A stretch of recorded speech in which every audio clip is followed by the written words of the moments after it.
a great panel here today. Originally, this panel was going to be with Dr. Mary Walshock, who is a visionary. If you don't know who she is, she's been pivotal in many of our region's biggest initiatives. But unfortunately, she fell ill last night and doesn't want to, doesn't want to be contagious, I guess. But in order to in order to supplement this powerhouse, human, we brought in two other powerhouse humans, and one of them is somewhere getting lunch, I think. Yeah, would you mind grabbing Jonathan? But before we get started, I just wanted to share a little bit about what partnerships, what this conversation is going to be about. So, how many of you, this is your first time knowing about or engaging with Vanguard culture? So okay. So this is new. So Vanguard Culture, we're a nonprofit that works to advance the creative industries, but we lean hard into creative collaboration. That is the reason that we've been able to do some of the amazing things that we've been able to accomplish, right? And so in a short amount of time, this organization has won 72 awards for excellence in journalism from the San Diego Press Club. And we were just notified that we won some more, so I haven't added it up yet. I haven't had time, but it's growing. We also have been featured on the National Geographic Channel for our approach to creation and beauty and joy. And then we also, probably the biggest, most prestigious thing that we've ever won was the Anthem Award, which is given by the Webbies. And the Webbies is like the Oscars of web content in the world. And this was it was called the Webby Award. It was 2 gold Anthem Awards for projects that are good for humanity, that encourage people to make a change in their community. So for me, and among these is Dr. Jane Goodall, Michelle Obama, Trevor Noah, like some of the greatest thinkers that are in our generation have also won these gold Webby, so gold Anthem Awards. So that's who we are. And for 10 years, we ran as an all-volunteer organization. We've only had staff for 2 years. And we're still part-time, part-time little crew of this little scrappy organization. And somehow we're able to pull off these massive things, right? So yeah, let's give a little love to our team. And that applause is not for me, it's to our team, because we are, I would say that, thank you for the little, but for me, it's like, I think that everybody is born with this innate gift. My innate gift is bringing together visionaries, bringing together people who are just amazing, interesting, wildly talented humans and putting them in the same space at the same time. That's my superpower. And so that reverberates in our organization. We've been able to bring together people from film, theater, fashion, dance, visual arts, music, from the worker bees to the top level executives to the nonprofit leaders to one space at the same time. And so I'm really proud to do that work because I've seen how it makes impact in the region.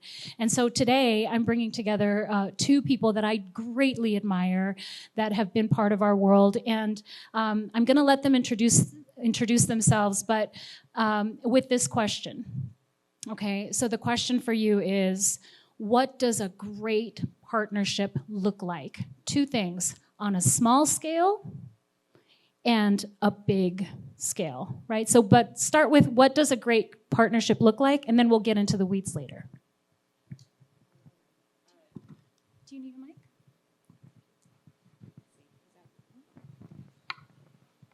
All right.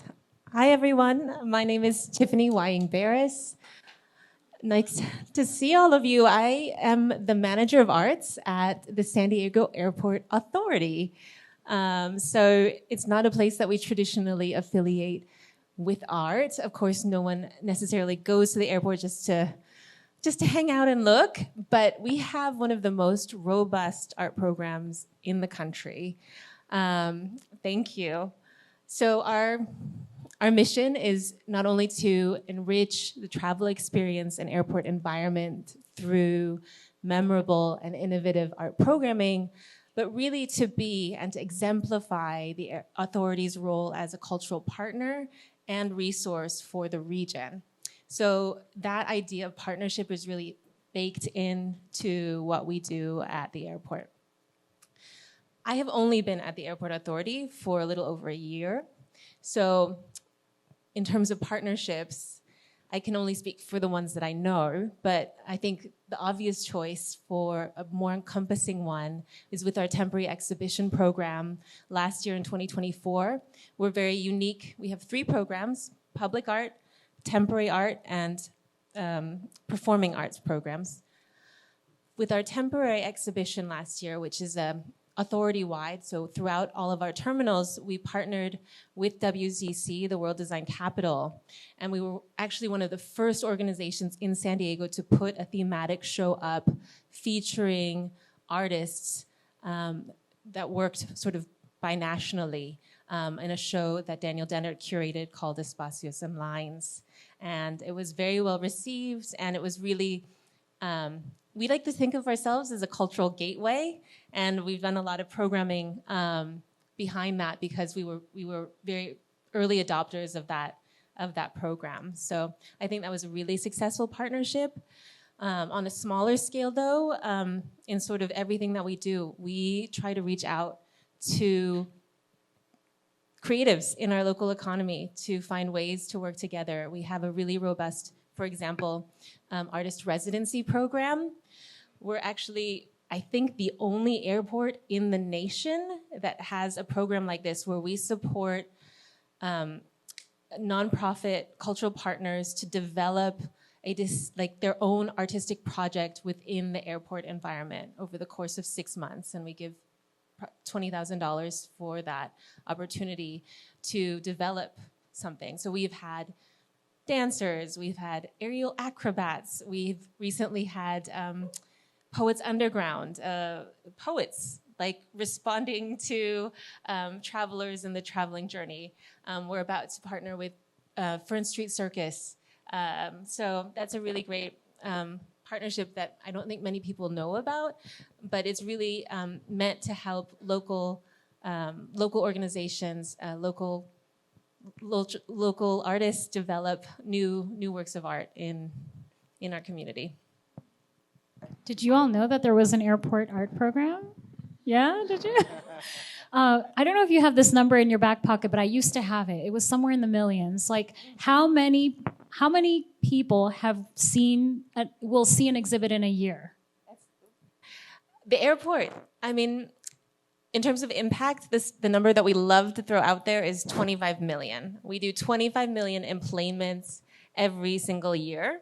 So we like to say that even if only 1 out of 100 people take a moment to really engage with the art, that's still 250,000 people that are really looking at art in that environment on a yearly basis. So that's more people than visit the Museum of Art here in San Diego. So 250,000 people are going to be engaged with your work. That's not bad.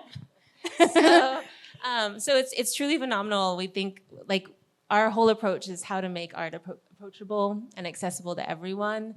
And that's not even talking about the people who work at the airport. We have over 3,000 employees that are in that environment or passing through that environment. So yeah, it's a great way to just think about accessibility and making sure that the art is for everyone. Beautiful. Jonathan. Oh, he has a new mic. He's good. I'm going to use 2. He's double fisting.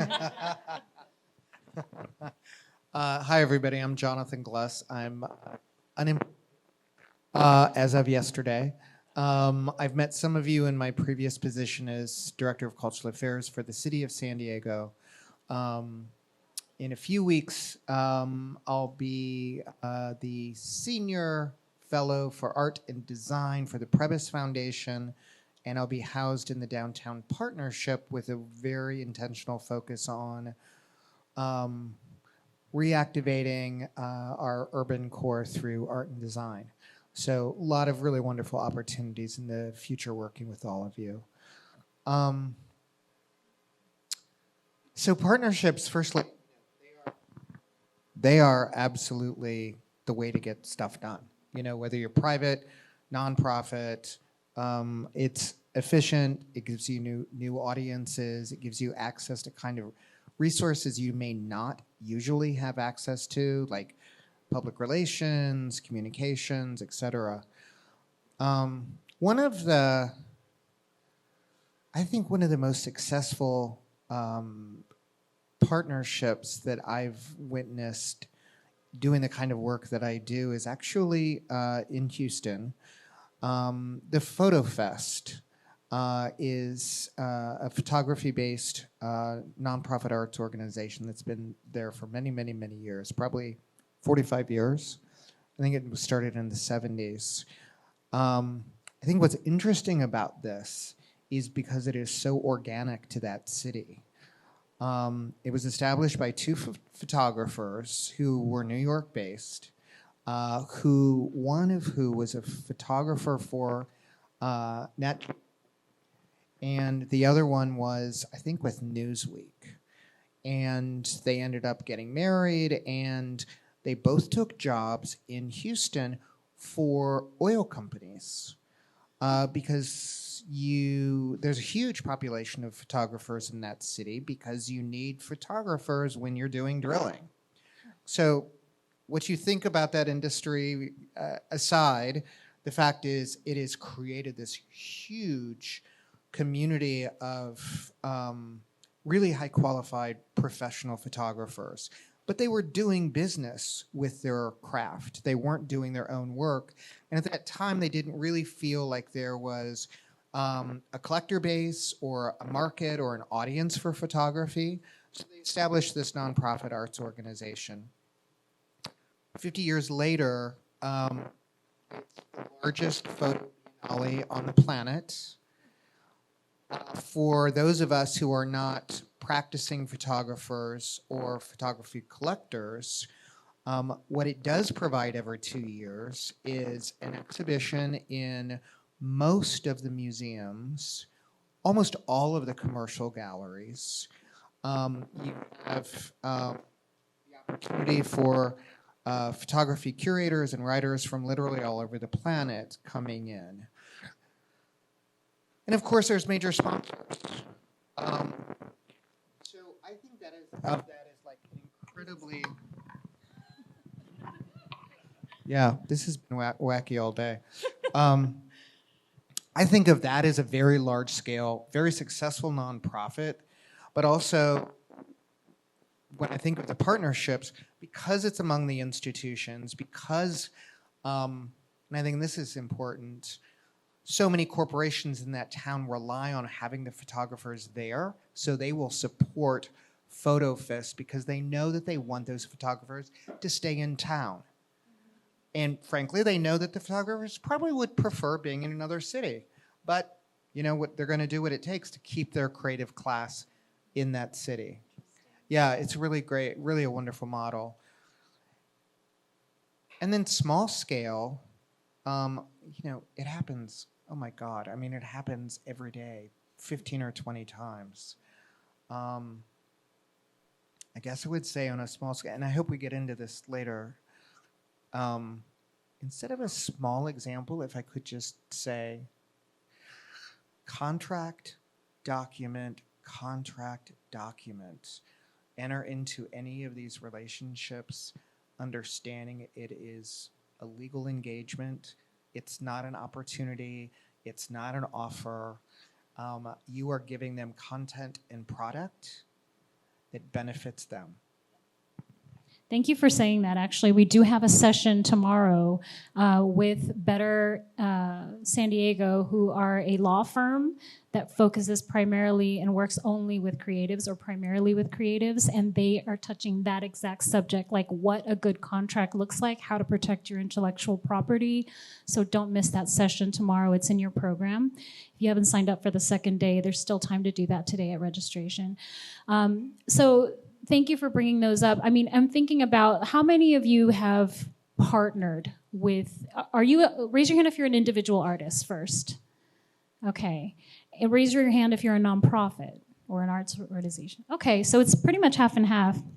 So who can share a story of a really good partnership that took place in your community or in the work that you do?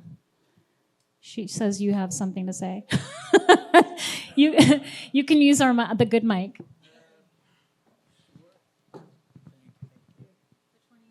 Oh, I got plenty. Well, the most recent, we just did our very first film. I'm from Jesse with the California Center for the Arts, Escondido. I'm the community advancement manager, but I also helped really direct our first film festival that our cities had, a major one. And part of the buy-in from other stakeholders outside of Escondido was the fact that we had partnered with Latino Film Festival, San Diego Latino Film, and the San Diego Asian Film Festival. We all saw an opportunity here as far as if we're building something, we want it to be very thoughtfully built out. You guys are already doing amazing work in that film lane. We don't do anything with that. So this is a great way to do some audience capture on your end, and also for us to help funnel people into your programming, whether it be educational or workforce development programming that they had. Same with CSU San Marcos and some other individuals. So that just passed, and I honestly think it was great because it helped lend some weight to the film festival. It was our inaugural year, and as far as I can tell, it all went really well. I mean, nothing bad has gotten back to me just yet. So, but they were also very grateful and thankful to be, touching audiences that they hadn't in the past, and we were happy to help promote their programming at the same time. Hi, so I'm Sarah, and I do watercolor illustrations, and I started my art studio, Swill Arts, about 1.5 years ago. And one of the partnerships that I really enjoyed was a collaboration I did with La Valencia Hotel in La Jolla. And I actually pitched to them because I painted their hotel, and people started expressing a lot of interest in buying it as a souvenir. So I reached out to them, and I suggested, why don't we collaborate on something custom and special for you? So they were like, oh, that's amazing, because actually we wanted to do holiday ornaments that are custom, that are with our hotel on it. Why don't you paint them? And this is how it started. So last year I painted the holiday ornaments for their hotel, and they offered them to their VIP guests and brides that were getting married this year in La Valencia, and they also sold them through their gift shop. So for them, it was also an opportunity to uplift a local artist. And for me, it was also a great visibility opportunity and a very fun project to work at. Whoa, I love that. That was great. Fearless over here. Anybody else want to share? Maybe just one more story? No? So I opened up the floor, and I want this to be a conversation, okay? So I want to open it up because, sometimes there are collaborations that we don't even know what that means. Like, what does that mean, a partnership, right? Of course, protect your legal, intellectual property. There is an agreement about who owns your work. So there is a conversation about that you need to be knowledgeable about, even if it's digital work, if it's a video that you created, if it's a literal physical work of art, if it's photography. You need to know who owns that, because then they can take that and go off with it.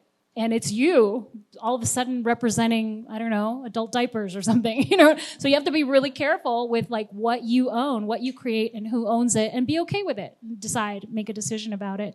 But when we're talking about partnerships, for me, it's like from the way that I approach partnerships is that we have a common goal, right? I start with a big vision, meaning, so a lot of nonprofits will start with, okay, we have $3,000 in the bank, okay? And what can we do with $3,000? Okay, well, we can hire an AV guy, and we can get some balloons, and then we can pay 3 speakers, and then we can, spend some money on advertising, and we can print the stuff, and that's kind of it, right? That's what we can afford, and that's what you get. You get that. Right? But a partnership is okay, we're both committed to this goal. What is the coolest, most interesting, wildest thing that we've always wanted to do? Start there, right? And then who are the partners that would benefit from this thing happening? And who are the coolest, most interesting, creative people that I can pull together into a room to make that thing happen, right? So that I start backwards. And then I'm like, okay, how much is this going to cost? And then when we just had a session about funding, right? So people are not going to fund a $3,000 idea. They're not going to give you $1 million for a $3,000 idea. They're going to give you $1 million for a $1 million idea, right? So be fearless about dreaming about what's possible. Start there. Think about all of that. And listen, love it or not, ChatGPT is here. It's happening, right? It's like saying, oh, they invented the phone, and I'm not going to use the phone because I'm against it. Well, good luck. The phone is happening. But ChatGPT, you can use it and say, okay, if you're a visual artist, hey, make a list of all the arts galleries in San Diego. Make a list of, draft me a proposal based off of this thing, or hey, chat, interview me and ask me a series of questions on what type of work I do so that you can help me write a proposal. Because if that's not your strength, that's not your strength. That's totally fine, and many artists don't know how to do that. And then it drafts up some generic la-di-da, and then you go in there and you go, that's my voice, this is not my voice, that's my voice, this is my voice. But it helps you to start off with some structure, right? And the reason I'm bringing this up is because I want to get into with Tiffany about proposals. So before this job, I worked for the airport authority also. I was in this position, and I curated 80 exhibitions while I was there. We had a very robust performing arts program. And because of that, all the open calls, I saw what you guys are submitting. And I get it, okay? Nobody teaches you how to do this stuff. Nobody teaches you how to put a good proposal together, how to present yourself well. That's why, if you have an online portfolio, definitely sign up to the workshop later. But so I want to talk to you about that. Tell me about, what a good proposal looks like to you, and how they can pitch what is a partnership in the scope of partnerships? Like, how can they pitch something to you that is a win-win for both? Yeah. I'm not going to take any chances on that mic. Thank you, Susanna. That's a great question. And having seen hundreds, if not thousands, of grants proposals throughout my career, it's really challenging. Putting yourself in this state of vulnerability and knowing that someone is literally going to probably just spend 30 seconds to just go, no, right? It can be really frustrating to be on that side and then not get any feedback. So I really admire your courage for trying. Let me focus in on what we do at the airport. We've really tried in the last year since I've been involved with the authority to make some of at least the infrastructural hurdles a little bit easier to apply, especially for our temporary exhibition and our residency programs. So historically, because we are a bureaucracy, there's a lot of, and it's kind of archaic, but if you are an artist, for instance, to this day applying to put a piece of public art in the airport, you have to go to Planet Bids, the same portal where plumbers apply for work, or if we're going to buy, I don't know, like we need concrete for the tarmac, like same portal. And you have to register and you have to sign your life away, and it's really intimidating. And I don't wish that on anyone. Unfortunately, we don't have the ability to change that. But that said, if you do have any questions, write us. Like, the people on the other side empathize and want to help you succeed, okay? So at the very minimum, even in that particular instance, we have open Q&A sessions that I so encourage you to attend. And send us emails, call us. We can't always ourselves as an art team for parity, answer your questions, but we can give you resources that can help you answer those questions. On the other side, though, for a performing arts residency in our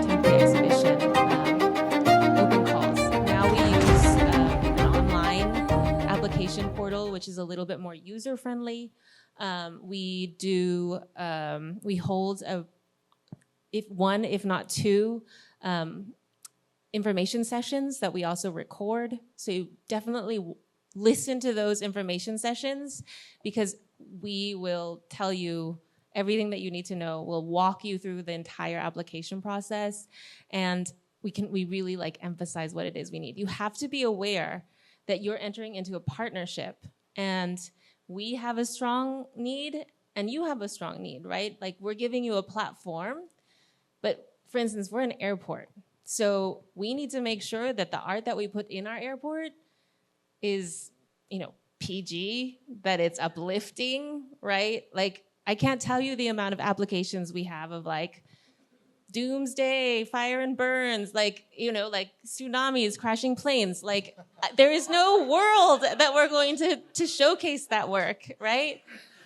So, read like a certain degree of common sense, but also like understand that it's a give and take. We want to support your artistic vision and like help you craft that narrative, and we'll do that on the curatorial side. But you have the very important job of like crossing that threshold first. Put yourself in the shoes of the granting organization and what they might want as well. What a great point, right? I mean, yeah, did you have a question over there? Oh. Yeah, that's a great question.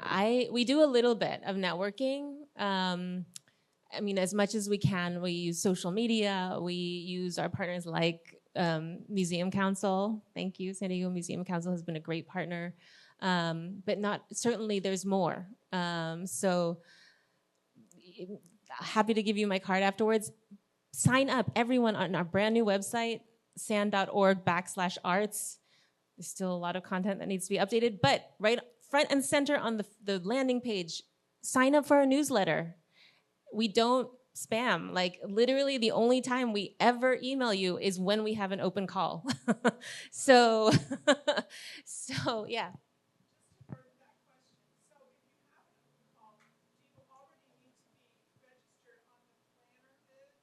That's a separate thing.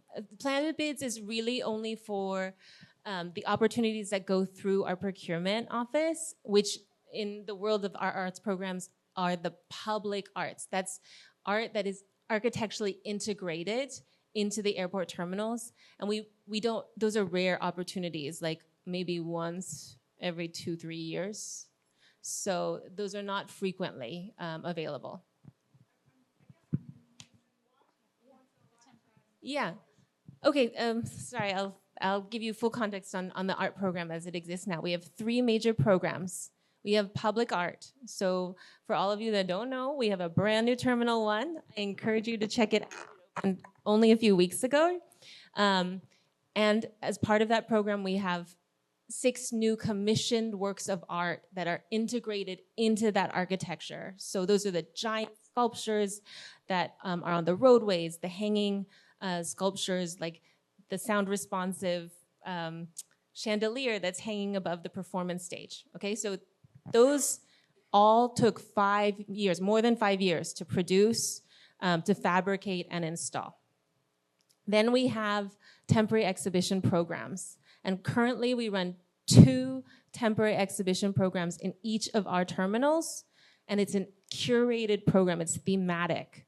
So I mentioned the WDC, Espacios and Lines. Our current exhibition is called Mirror Mirror in Terminal 2. It's about the light and space movement.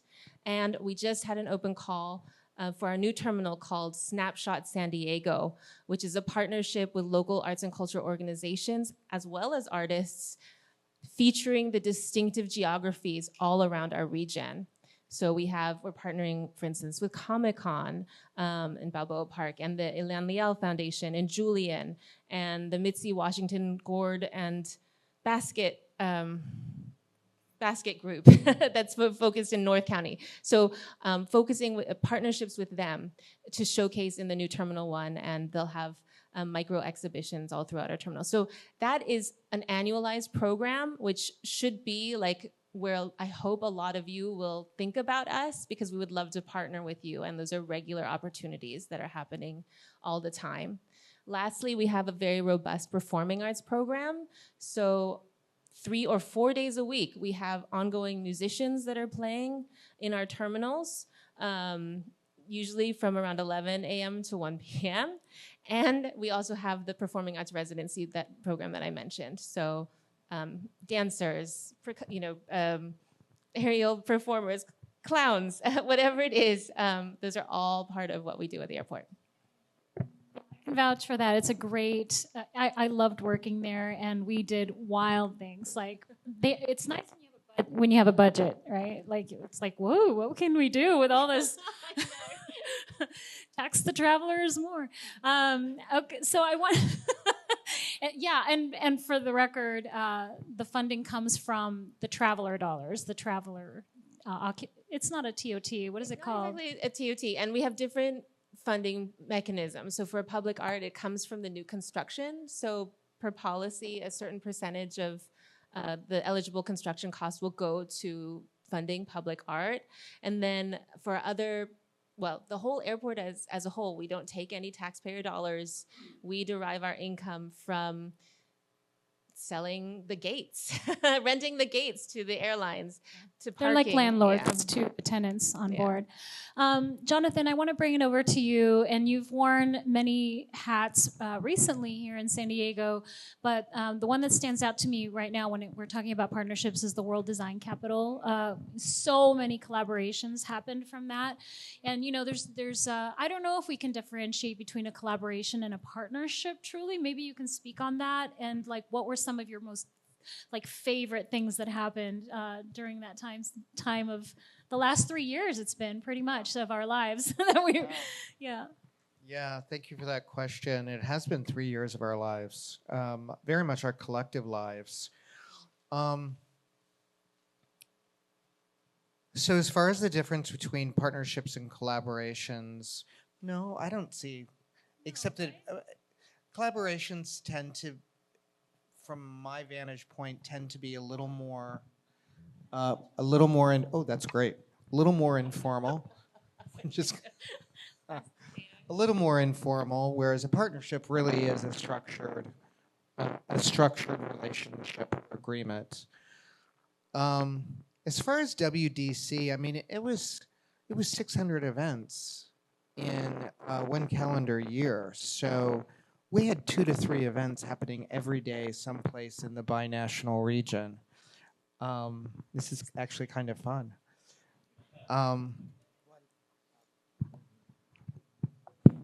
I guess I would say, thinking of all of them, the legacy of WDC is what we're collectively figuring out right now, and I mean the whole community, the whole region. There are some very specific legacy projects that I think you'll start to hear about in the next couple of months, and mostly about international projects that are going to evolve because of the success of WDC. So that's exciting, and probably by January or February you'll start to hear about some of them. One of my personal goals, though, for WDC, and I'm thinking about Mary Warshak, who's going to be on stage with you. I have no idea what Mary would have been talking about. We all know that Mary is a huge thinker, and she's been a driver of how the curriculum has transformed since the 1980s. So she would probably be talking about universities, venture capital, and how venture capital has provided or created the opportunities for so much of the research in this region that has brought a lot of people here who historically didn't live here. It changed our culture. I mean, it has been an extraordinary evolution of this region. WDC, I think, gave us some opportunities to dig more into that crazy place called Torrey Pines that has all the of the there's thought capacity, there's research money, there's technology. They don't know how to work with the rest of the region. I mean, that's not what they do. It's not in their DNA as a university or as startups. But I would suggest that there was a lot of kind of kernels of opportunities. And, you know, thinking about who our DNA or what our DNA is in this region, we all really embrace the fact that we are transborder and we are trinational. Certainly that WDC helped with that, but so many organizations, culture I think really embodies the fact that we are a binational, culturally and economically a binational region, and we really, not only are we proud of that, we work really hard to make sure that's reflective in our organizations. Always work to do. We always have to protect that. But that is really in our, but I don't think we're really leveraging this notion that we are one of the great innovation centers on the planet now. Mm-hmm. You know, everybody in the world knows Silicon. Silicon and the arts community in San Jose has never really figured it out. There's no point of intersections there whatsoever. You go to San Jose and you think it's going to feel and look different and creatives there are going to be, and it's just not there. But I feel like we have that opportunity here. We've got the transborder sensibility that's wholly unique on the planet. So let's go figure out how to work with the innovation economy up there. So I'm a person that thinks about the logistical side of everything. I'm very much a creative. I'm a jazz singer and an actor and other things. But I'm very left brain for who I am. You know, I'm very much like, okay, we're talking in, you know, the ether, the world here. But I'm about like, how do you actually get it done? So let's have a conversation about that. Like, how do you actually get it done?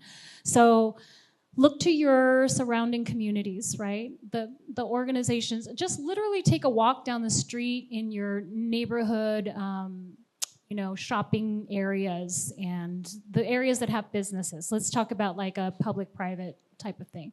So you're an individual artist. She made a great example, you know, of what that looks like. You walk in, but you have to have a proposal, right? Like you have to, before you show up, you get one chance to make a first impression, right? One. And so you show up and it looks like, here's my portfolio, whether it's online, whether it's your physical portfolio that you're showing up, whatever it is, however you present yourself has to already look great before you open the door, before you start doing any of that work. I mean, similar to like, and there's going to be a session about, you know, networking and by one of the visionaries who was on the founding team of LinkedIn right here, Mr. Sean Cassidy. He definitely don't miss that workshop. But also, and you know, if you're, it's similar, I'll put it in the LinkedIn space. If you connect to somebody for the first time on LinkedIn and your LinkedIn profile looks like crap, they're not going to want to connect with you. They're not going to want to have a business meeting with you or have a cup of coffee with you. No. So similarly, your portfolio, your online presence has to look great. So start there, right? And there are lots of resources here today that can support you with that. But then who's your audience, right? Don't pitch crashing airplanes to the airport authority. It sounds pretty straightforward, right? Like super obvious. But are you doing that in the proposals that you work? Or are you just like, this is who I am.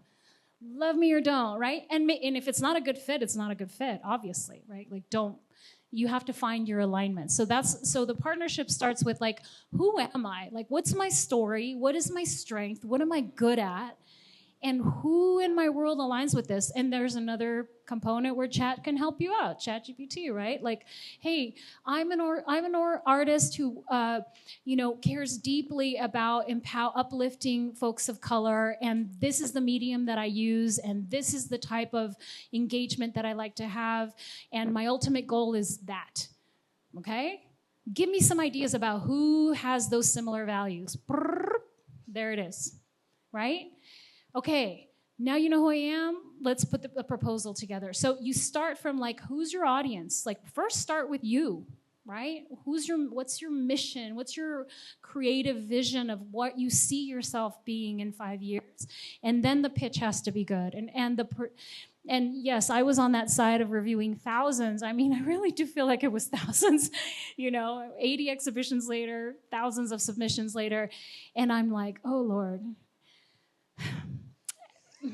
So what I would do is I would balance it out, where I'm like, if I had a proposal where like the work itself was amazing, powerful, visionary, but the proposal was really, really poor, then I'm like, okay, I'm gonna pick one artist that's like that type of artist that I know they're gonna need a lot of hand holding. I'm gonna have to like walk them through how to be a professional, all that stuff, because it's gonna take up a lot of my time. And then I'm going to balance it with 3 people that, like, I don't have to worry about them. They got it. They're answering my questions right away. They're submitting on time. They're meeting their deadlines, all of that. So I tried, in the scope of my job, to try to open up the places for that. And that's where I learned, oh my gosh, we need professional development. We need to know how to do that type of work. But I want to open up the questions, like, what are your deepest questions about partnerships? And we only have about 5 minutes left. So what have been your challenges in the worlds of how to gain the confidence, maybe?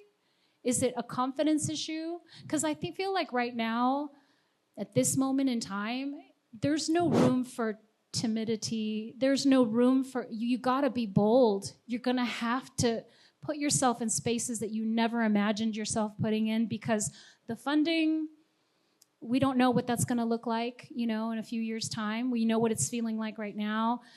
So what is available to you? So talk to me about partnerships. Or did you want to say something, Jonathan? You look like you're, no? Ready. No, I'm just ready to answer. Okay. But who can speak up about a partnership or what's your biggest fear when it comes to partnerships? Or biggest question? Yes? Can you just give us a quick run through of a bad proposal versus a good proposal? like just an example within your experience. For me, a good proposal is clear, direct, inspiring in some way, or visionary in some way, different than anything I've ever seen, right? And professional looking. So I know there's a lot of academics that probably are in this room who have gotten higher level art degrees. Don't send me a big treatise on art with art speak that no one's going to understand, right? Tell me from the heart, what does this mean to you? Why does this matter? Why should I care? That for me is the core of it. And of course, it has to look professional. Take the extra $3 and go get it printed at Kinko's and make it nice. Put it on a nice CD or however you're going to submit your work, and do it well. And if you're not that type of person, find a friend, find a colleague who can help you design them. Give them $50 to help you do the work. It's worth the investment because, again, you only get one chance to make a good first impression. And if your very first impression is poor, wishy-washy, so-so, that's the point of view they're always going to have about you forever. Mm-hmm. I would so I'm kind of putting on my previous lives doing public art as well as grant making, but in the space of public art contracts and submissions, everything Suzanne said plus, or in addition to that, don't be fluffy. Like, use the language that the reader is looking for. If you're talking about, and know who you are talking to. So if it's a public art project and you are basically proposing a construction project, use that language. Demonstrate that you know the language, you know what they're looking for. If it's a gallery exhibition, then that's different, and you can speak more conceptually. And for me, image. I want to know what your work looks like, and really good imagery. It's much easier now than it used to be. But if you're not comfortable taking photographs, find somebody who is. Because 9 times out of 10, when you've been looking at proposals for 8 hours and you're glossy-eyed and you really, the dog has to go out, you got to make decisions. And if it's documented that if you have documentation that is photo-based, that is showing that you can actually deliver in some form or fashion so that we could just have confidence in you, you're going to get it. I 100% agree with what both of them said. And just to add one more secret sauce, I mean, it's basically just like applying for a job, but in the realm of the arts, we get the bonus of looking at images. So let those images sing. They really are like the easiest way to help tell your story. And lastly, just read the instructions. I can't tell you how many times some little something is missing, and then we have to say that the applicant is non-responsive because they didn't tell us how much their previous commissions were worth, or they forgot that second attachment. Please do that. And also the file types, okay? Make sure that the images are big. If you're doing PDFs, look at that PDF before you submit it, please. You just never know what you're gonna get. So just take that extra time. You put so much effort to prepare that application. Spend the extra 10 minutes to look over the application one more time before you submit, and make sure that everything that they say that you need to submit is there. So in closing, if you are somebody that needs a little bit of support with partnerships, we'd be happy to have that conversation with you offline. Be professional in everything that you do, because it is going to open the door for you for partnerships. If you're not there yet, you're not there yet. Do the work to get yourself there first. And I want to let's give a big round of applause to our panelists, Jonathon Glus and Tiffany Beres. Super grateful that you stepped into the humongous shoes of Dr. Mary Walshock, and we're sad that she's not here today, but super grateful to both of you. Thank you. Thank you for being here.